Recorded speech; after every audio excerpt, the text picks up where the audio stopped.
നല്ല എൻ്റർടൈനിങ് ആയിരുന്നു. മാത്രമല്ല നല്ല ഫണ്ണുള്ള ഒരു മൂവി കൂടെയാണ്.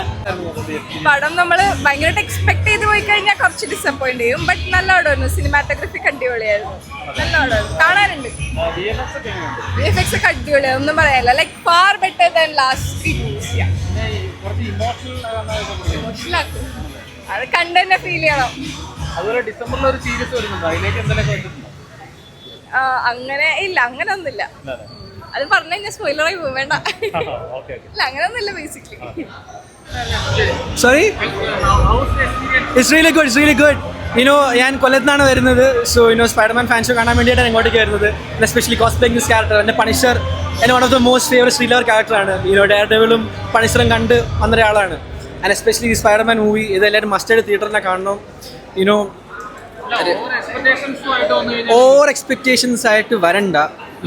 ആ പടം feel the movie one of the best എന്ന് പറയാൻ പറ്റും. ടോം ഹോളൻ്റെ ബെസ്റ്റ് മൂവി ആയിട്ട് നമുക്ക് പറഞ്ഞു തരാൻ പറ്റും ഇതിനകത്ത്.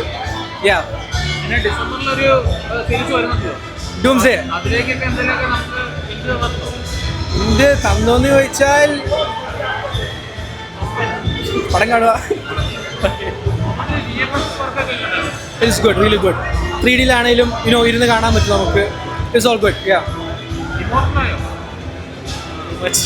അറിയാൻ പറ്റുള്ള സ്പൈഡർമാൻ ഫാൻ ചെറുപ്പം മുതലുള്ള സ്പൈഡർമാൻ ഫാൻ ആയിട്ടുണ്ടെങ്കിലും ആ ക്യാരക്ടർ അറ്റാച്ച്മെൻറ്റും അയാളുടെ ഇമോഷൻസും എല്ലാം നമുക്ക് ഫീൽ ചെയ്യാൻ പറ്റും. അതിൽ ക്യാപ്ചർ ചെയ്തിട്ടുണ്ട് ഡയറക്ടർ.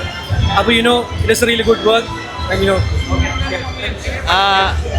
ഹൾക്കിൻ്റെ തിരിച്ചുവരവ് നമുക്ക് ഭയങ്കര സന്തോഷം തരുന്നുണ്ട്. പിന്നെ ആക്ഷൻ നല്ല എൻ്റർടൈനിങ് ആയിരുന്നു. മാത്രമല്ല നല്ല ഫണ്ണുള്ള ഒരു മൂവി കൂടെയാണ്. മാത്രമല്ല 4 വർഷത്തേക്ക് കാത്തിരിപ്പാണ് ഇന്നും ഇവിടെ വിജയമായിരിക്കുന്നത്. വലിയ സന്തോഷമുണ്ട്. സംഭവം അടിച്ച് പൊളിച്ചിട്ടുണ്ട്. മസ്റ്റ് തിയേറ്റർ വാച്ച് തന്നെയാണ്. ചെറുതായിട്ട് ഓക്കെ.